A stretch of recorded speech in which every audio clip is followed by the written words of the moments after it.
You are stronger, you are stronger. Sin is broken, you have saved me. It is written, Christ is risen. Jesus, you are Lord of all. No beginning and no end.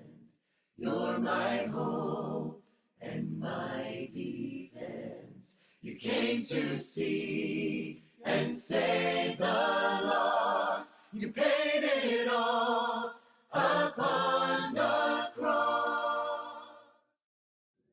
When Jesus came down from the Mount of Transfiguration in Mark 9, he met a father of a demon-possessed boy. This father, in his desperation, had brought his boy to the disciples of Jesus who were not able to do anything. When the father saw Jesus, he ran up to him and cried out, "If you are able to do anything, please help us." To which Jesus replied, "All things are possible for the one who believes." And you remember what that father said. "I do believe. Help my unbelief." My name is Ed Gallagher. I'm an associate professor of Christian Scripture at Heritage Christian University and an associate minister at the Sherrod Avenue Church of Christ in Florence, Alabama. I think there's hardly any better description of the Christian life than that cry from the Father. "I do believe. Help my unbelief." Is it a cry of despair? Is it a cry of hope? Sometimes I think it's one, sometimes I think it's the other. But I think it surely summarizes well for all of us. It encapsulates what the Christian life is. We come to Christ in faith, desperate to grow more and more in our faith. You know that the New Testament was originally written in Greek, and in Greek, there is no difference between the words faith and the word belief. They're the same word in Greek, and so we might translate that cry from the father of the demon-possessed boy, "I do have faith, help my lack of faith." That sort of reminds me of a similar cry from the apostles in Luke 17, verse 5, when they said to Jesus, "Increase our faith." How do we grow in faith? How do we increase in faith? This is a question faced by the writer of Hebrews at the end of chapter 10, as he tried to encourage his readers to persevere through trial and tribulation. At the end of that chapter, he says, "But we are not among those who shrink back and so are lost, but among those who have faith and so are saved." And then he thought he better provide some examples to illustrate what a life of faith looked like. And so he wrote that chapter that has become known as Faith's Hall of Fame, Hebrews chapter 11, in which he went through a dozen or more characters from the Old Testament, illustrating how their lives help us increase our faith. The writer of Hebrews obviously knew what he was about. He knew that reflecting on these Old Testament characters would help us grow closer to God and live more like our Savior Jesus. This series of lessons that we are beginning today focuses on 12 of those names mentioned in Hebrews 11. We'll be studying some obvious heroes of faith, like Abraham and Moses. We'll be looking at some less obvious heroes of faith, like Gideon and Samson and Barak. We'll be looking at Sarah and Rahab, Enoch, Samuel, and others.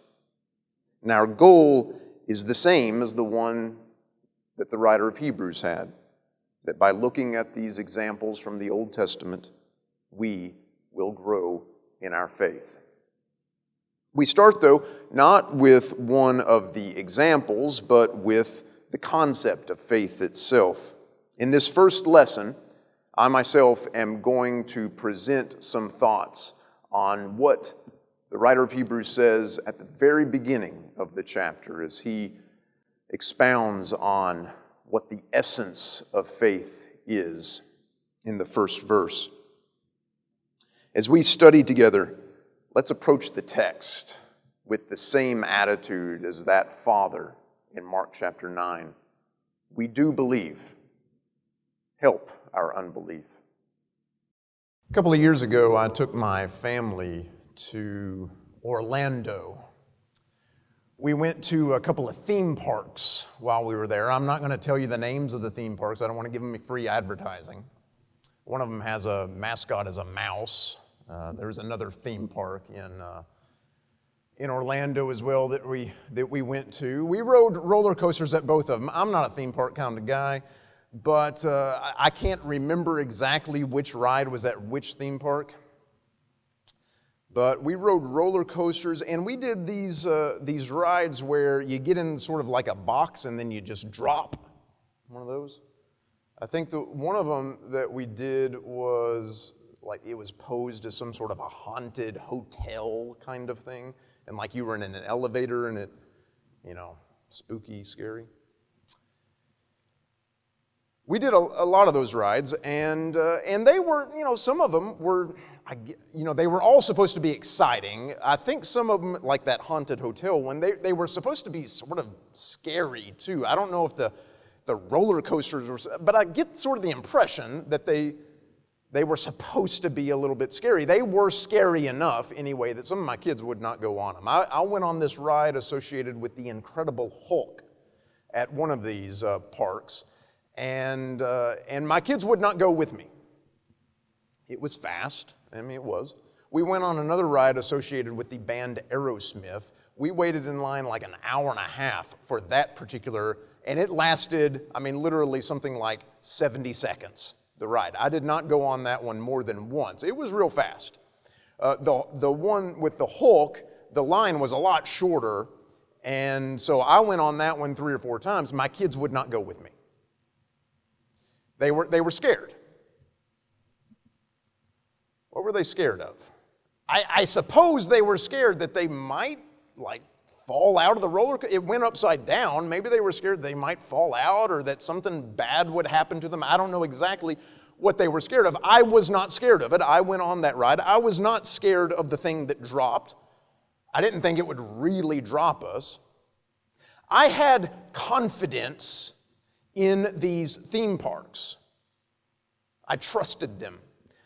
What I trusted was their greed. I trusted that they were greedy and that they knew, as well as I knew, that they would lose customers if they killed people on their rides. That there would not be people lining up for the roller coaster if, someone died every time it went. So I had trust that they were greedy enough for my money and not for my life, that they would actually keep me safe, and that even though they sort of wanted me to believe I might get hurt on some of these rides, they wanted to sort of scare me, that it was really perfectly safe. I had confidence in them. I trusted them. I grew up in Kentucky, and in Kentucky, it snowed a little more often than it does here in Alabama. We'd get a pretty good snow about once a year, maybe a couple of times a year. And every time it snowed, of course, Kentucky is, it's not so far north that snow simply doesn't matter. It does matter. The town does shut down when it snows. So we'd get out of school, and every single time the town would, it would snow and the town would shut down, my dad always wanted to go downtown. Get in the car, load up kids, let's go, let's just see the snow, let's see the businesses being closed, let's see people sliding off the road into ditches, let's go see, let's experience it. And so I'd always get in the car and we'd go driving around town. And I had no fear of that whatsoever, being in the car with my dad, driving on snowy roads, and his prediction came, the town was shut down, there wasn't anybody out on the roads, there were a few people out on the roads, not many people, a lot of people just stayed home. I don't know why they stayed home, I suppose they wanted to keep warm, maybe they were a little concerned about getting out in weather like that. My dad wanted to. I didn't have any concern whatsoever because I trusted my dad. He was going to drive, he knew how to drive in this stuff. He would lecture me about how to drive. I was 8 years old. He'd tell me how to drive in the snow with snowy roads. But I didn't have any fear of that. I had confidence. He knew what he was doing. I don't know that I ever really thought through this, but I suppose I would have said, even if we slid off into a ditch, not that big of a deal. My dad will know what to do in that circumstance. If we sort of can't stop in time and we bump into another car, might happen, I guess, my dad will know what to do. He'll figure it out. I had complete confidence in my dad. You might say, I had faith in my dad. He'll know what to do. I had faith in the greed of those theme parks. They're not going to let me get hurt. I had faith in that, confidence. We're talking about faith in this series of lessons, and our focus is in Hebrews chapter 11, which is the chapter in all the Bible that really emphasizes that aspect. It's called we might call it different names, the Faith Hall of Fame or the Hall of Faith chapter, but it is the chapter that emphasizes faith in people's lives and how these people are examples of faith. And as we think about that idea, we need to reflect on what is this faith that we're talking about.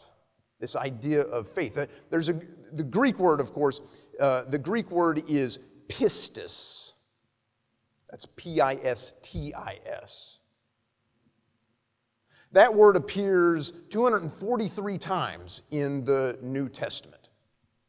So you can tell by that, it's not just Hebrews 11 that emphasizes faith. The New Testament the Bible emphasizes faith. The noun pistis appears 243 times in the New Testament. The verb, I believe, that's 241 times in the New Testament. It doesn't appear a whole lot in the book of Hebrews. I think only twice in the book of Hebrews, the verb, I believe. But the noun, pistis, that appears 32 times in the Epistle to the Hebrews. 24 of those, 3/4 of them, are in this one chapter, Hebrews 11. 3/4 of those occurrences are in this particular phrase. That's 18 times in Hebrews 11, this particular phrase, by faith.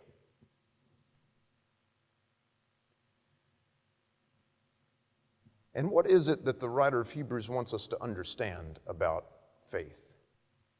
Without faith, it is impossible to please God, for whoever comes to him must believe that he is,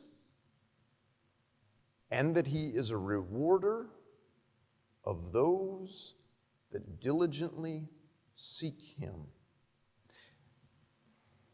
All these examples are supposed to illustrate this one idea. You please God through your confidence in him, through your trust in him, your faith in him. Not only that he is, that is, out of all the gods that are claimed in all the world, this one God, he is the God that created the heavens and the earth, that we should put our confidence in, because he is the one God, and not Zeus, and not Baal, and not Asherah, and not any other god that might be named, but this one God. We believe that he is. He is the one God in whom we should place our confidence, and he will reward us despite appearances. That's I think, a theme of Hebrews 11. It's also a theme of the Bible as a whole. You might think about 2 Corinthians 5:7. We walk by faith and not by sight. Things in this world appear in a particular way, but we are called upon by Scripture, we are called upon by God to not always trust the way things appear, but to have confidence in our God that he knows what to do, that he will, in fact, reward us, even when it might not look like it.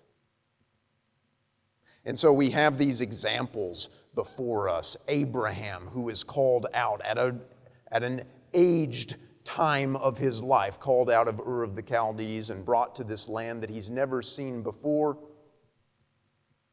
And he wonders, is God really going to keep his promises? Is God really going to reward me? By faith. He trusted that. Or Moses is this character that is called to come back to the land that he had previously lived in, that he had killed a man, that he had fled from. He's told, go back to that same place, talk to the most powerful king in the world, tell that king, let my people go, your enslaved workforce. This crazy thing God tells Moses to do, and Moses trusts. God knows what he's talking about. Moses doesn't have perfect trust in that, but he does trust. He has confidence. By faith, he did those things. The writer of Hebrews encourages us to reflect on Enoch and Abel and Noah and Samson and Ray. He doesn't have time to talk about all of these people. I wish he had some more time to talk to us about Jephthah. He names Jephthah in Hebrews 11 as an example of faith. I wish we had a paragraph about Jephthah. How does the writer of Hebrews think of Jephthah as an example of faithfulness for us? He does not say. I wish he would, because I've read Judges chapter 11 before, and I see some problems with the character of Jephthah. I would love to have the writer of Hebrews' interpretation of what's going on there. Or Samson. I've read Judges 13 through 16. I think there are some difficulties with holding up Samson as a example of virtue, certainly. The writer of Hebrews names him as an example of faith. None of these examples the writer of Hebrews names in Hebrews chapter 11, none of these examples of faithfulness are perfect examples of faithfulness. We can look at each one of them and see, boy, they've got problems. There is a perfect example of faithfulness, and he does not appear in Hebrews 11, but if you just keep reading to the very next chapter, he does appear. And all throughout the letter to the Hebrews, the writer emphasizes this fact, that if you want to know what faithfulness really looks like, you look unto Jesus, the author and finisher of our faith, or as this translation says, the perfecter of our faith, who for the sake of the joy that was set before him endured the cross, disregarding its shame, and has taken his seat at the right hand of the throne of God. Jesus, according to the writer of Hebrews, he's really the example of faith. And we look unto Jesus and we see what faith looks like, particularly in the fact that he endured the cross, disregarding its shame. But we might think about Jesus as sort of the unattainable goal. What does faith look like for somebody who's not perfect? What does faith look like for somebody who has lived perhaps 75 years as a pagan in a land away from God and is then called upon by God to move to a land he's never seen? We might wonder, what does faith look like in that case? And the writer of Hebrews helps us reflect on that. What does faith look like for somebody who has committed murder? The writer of Hebrews helps us think about that. What does faith look like for a prostitute surrounded by people who take advantage of her and also encourage worship of all kinds of gods? What does faith look like in her case? The writer of Hebrews encourages us to reflect on that and tells us Rahab, too, is an example of faith. We might look at Jesus and think, well, we'll never attain to that ideal. The writer of Hebrews helps us think about what faith might look like in our own lives as well. And what we see for each one of them is that their confidence, their faith in God led them to do things that by appearances seemed crazy.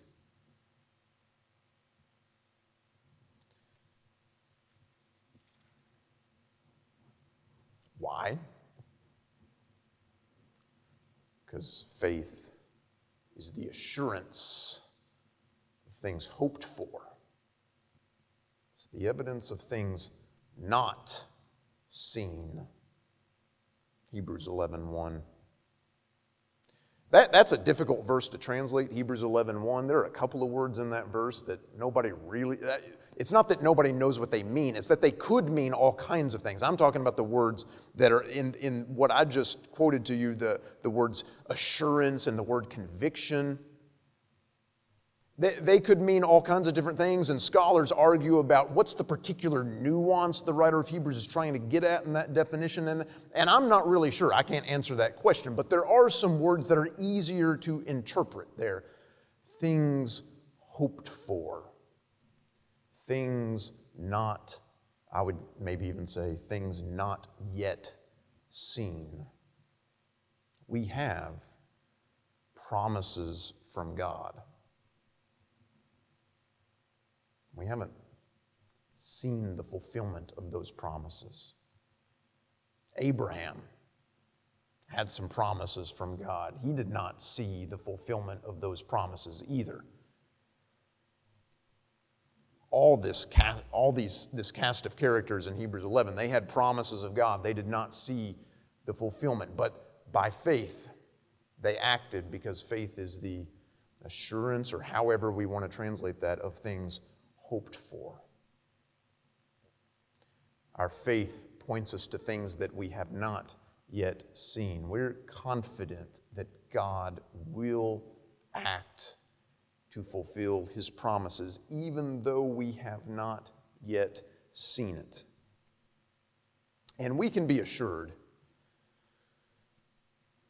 as this chapter assures us, and as the example of Jesus assures us, that it will be difficult. I mean, we could think about Abraham, we could think about Moses, we could think about Noah, we could think about Rahab, we could think about Samson, we could think about all kinds of different characters, and we can think about Jesus, who for the sake of the joy that was set before him endured the cross. Endured the cross. His faith, his confidence in the joy that was set before him, his confidence that his Father would keep his promises, led him to do something crazy by all appearances. Sacrifice his life for his enemies. He got up on the cross, endured that torture, disregarding its shame, because he had confidence, not only that God is, but that he's a rewarder of those who diligently seek him, so that now he has taken his seat at the right hand of the throne of God. Jesus ultimately is our example of faith. You might remember that he also calls upon us to take up our cross and follow him. Living the life of faith is not promised to be easy. It's actually promised to be difficult, as Hebrews 11 shows us. But those of us with faith, with confidence in God, are assured that he will reward us for a life of faith. No beginning and no end. You're my hope and my defense. You came to seek and save the lost. You paid it all upon the cross. You are stronger. You are stronger. Sin is broken.